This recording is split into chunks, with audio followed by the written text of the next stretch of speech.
Hey everybody, it's Jason. I am coming to you guys to talk a little bit about Killington and what to expect from Killington at the request of many racers and people that plan on attending this event. I, however, will not be part of this event this year, but what I can tell you is that I know for a fact that Team Beast Coast is up there right now building a course that's going to be amazing. Under the guidance and leadership of Chris Talent, who is the race director for that event this go around. I have already committed to the Nashville race, which is right in my backyard at home. So it's just one of those things that I get an opportunity to do a race close to home. As a race director, you want to do that. But I did agree to talk to you guys for Chris on his behalf because again, those guys are up there working their tails off to get an amazing course built for you guys. So. Instead of doing multiple videos over the course of a couple days, we're going to do one video right now. We're going to address multiple topics. The one thing I will say is that I am not going to answer questions as it relates to specifics on the course. And I'm only going to do that because I don't have the answers to specifics on the course. I think the map was released today. I saw some people with some maps out there on social media. So with that being said, you can look at the course and see for yourself what's going on. A couple things I do know about the course that I can share, minus questions, is that for the first time in a couple years, we are going back over to Bear Mountain, and we are utilizing Bear Mountain from top to bottom. Right. So again, to get that ultra loop in there, that extra 2 miles. Yes, it is just over 2 miles on that loop. We had to utilize all of Bear, so there's going to be some obstacles at the bottom of Bear. There's going to be some obstacles midway up and around Bear, and then also at the top. So just think about that as you go. We haven't used Bear in a while, so it's pretty exciting for those of us that they get to get over there and use Bear again. There's some good terrain on that side of the mountain, on that side of the venue. So a couple points. One, everybody should have received your athlete's guide already, right? And with the athlete's guide comes a list of rules that everybody needs to know, and everybody needs to know and pay attention to these rules. Some of those rules include cutoff times. And while I've got a list of the cutoff times, I'm not going to go through each and every one of them, but I will hit a couple that are super, super important. When it comes to cutoff times, 1:30, ultra only, any ultra racer who has not passed the ultra transition area will be removed from course. Right? So 1:30, ultra transition area, you've got to be through that transition area and gone. Gives you plenty of time to get your first lap done, gives you plenty of time to get around, gives you plenty of time in there. Remember, don't spend a bunch of time in there either.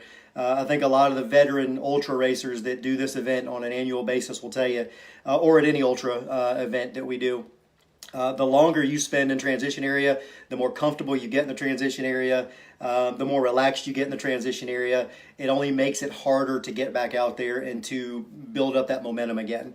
If you watch, you don't have to watch for long. If you're close by, or if you've been around the transition area when the top ultra runners come through, they literally will come through, spend 3 or 4 minutes max in there. I mean, literally fast enough to change a shirt or change some shoes, maybe put on some dry socks if they have time. If it's something that's bothering them, they'll literally grab something quick to eat on the go. So again, think about that. Think about that cutoff time. The next big cutoff time, really, that everybody needs to be paying attention to is 9 o'clock. Course is closed.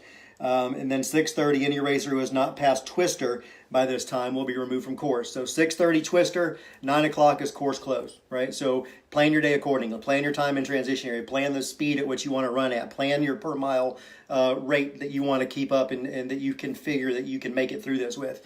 But again, for those of you that have been here and that done this race before, know that that death march, while it's not easy on the first trip up, it's even harder on the second trip up. So very few people can make that second trip up as fast as they made their first trip up. So again, plan accordingly, and again, know what you're doing. We talk about transition area. Again, make sure your bin is sorted out. Make sure you know what's in your bin.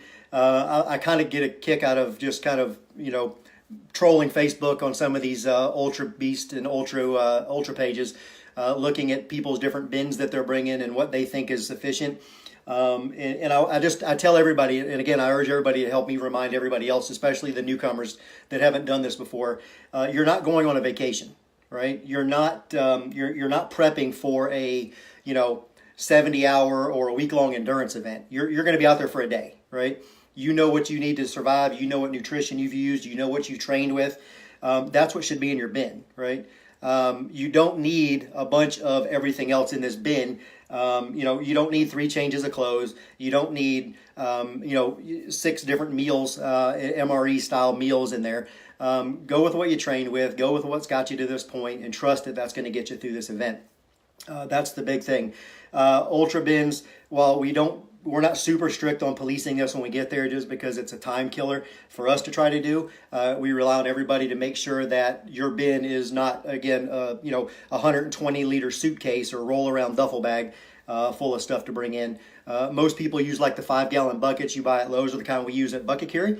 So again, as you're planning your ultra bin, if you haven't already got this sorted out, think about that, right? You should be able to fit everything you need in a 5-gallon bucket with a lid on it.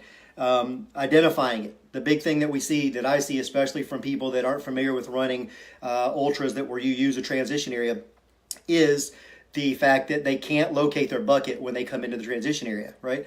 So when you're coming into the transition area, you want to be able to quickly and easily identify your bucket. When you dropped it off, there may have been 3 or 4 buckets in there, so you know exactly where it was, right? Yours was easy to identify.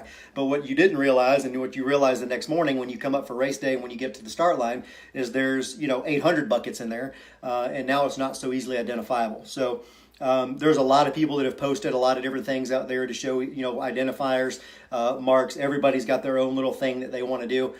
Hey, everybody. Everybody's got their own thing that they want to do to identify their buckets. Whatever makes it easy for you to get to your bucket quick, get your stuff, get in and get out, right? That's the big thing. So back to the athlete's guide. Please make sure you read the rules. Please make sure you don't show up without a headlamp. Guys, we see this every single year. Every year, people show up. They get through the start line. And again, I know we're not starting afternoon. We're all early morning starters for the ultras. And most of them on the B start up before 12 o'clock. But anybody that starts this thing, man, especially when you hit your second lap, you've got to take your headlamp with you. You don't know what's going to happen. You don't know. I mean, you get out there, you twist an ankle, it takes some time. You don't want medical to pull you off the mountain. You feel like you can finish on your own, but you're slowed down. Have a headlamp, guys. That's the sure way to get pulled from this course. Get to one of those checkpoints, get to one of those cutoffs, and not have a headlamp with you. It's non-negotiable. There's no arguing the fact. I know one thing that I saw that Chris pointed out to me, that in the athlete's guide, it does say that 2 racers can share a headlamp. So as long as you're with somebody with a headlamp, if you forgot yours or if you left yours, you better stay with them. If you show up to a transition or a cutoff area without the headlamp or without that person, you're done, guys. You're not going to be excused out of that. So please make sure you follow that. The biggest thing is read through the athlete's guide. There's so much information in the athlete's guide that's going to help you get through this, help you get prepared, know the cutoffs. Again, I've seen everybody do things from, literally with a Sharpie, right in the cutoffs, down on their hand, down on their arm, on their forearms, whatever makes you comfortable, whatever helps you stay ahead of that pace. But just know what pace you've got to keep going at to get to where you need to get to. We talked about nutrition. We talked about athlete's guide. We talked about the transition area. Talked about a little bit about the Ultra Loop. If you remember, if you weren't on and you're catching in or just jumping in now, the Ultra Loop is just over 2 miles. It's over at Bear Mountain, so you will go from top to bottom of Bear Mountain with obstacles everywhere in between on that Ultra Loop. The important thing about the Ultra Loop is you're going to do the Ultra Loop both laps, not just on your first lap, not just on the second lap. You will do that Ultra Loop on both laps. Please don't forget. That's super important. And so with that being said, I think that's the bulk of the information that people have been asking for. Again, I don't know more details on course. I haven't involved myself with it aside from the actual site visit when we were there. That's something that Chris and Woody have worked on and have put into place. So any questions, you can certainly direct it towards that side of it or post things on this page for people to see and pull up and react to. Eric Richardson saying athlete guide said only on first lap. Okay, so I'll get some clarification and come back because I've got an email from Chris and I've got it right here, and it says Ultra Loop is a little over 2 miles and racers will complete the loop on both laps. Right there, that's from Chris. So again, I'm going to go with what gave it to me, and that's the race director from an email from yesterday. So again, plan on doing it. He'll announce it at the start line. I would have in the back of my mind that I'm going to plan on doing that Ultra Loop both times. Yeah, I agree, Andrew. That extra loop at Jersey was definitely soul crushing. The terrain, yeah, it was bad.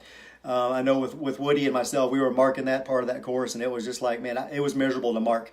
But again, this one's not going to be much better, guys. If you've been to Killington and you've been to Bear, and going from the top of Bear down and then having to make that trek back up to get back onto the Beast course, it's a rough one too.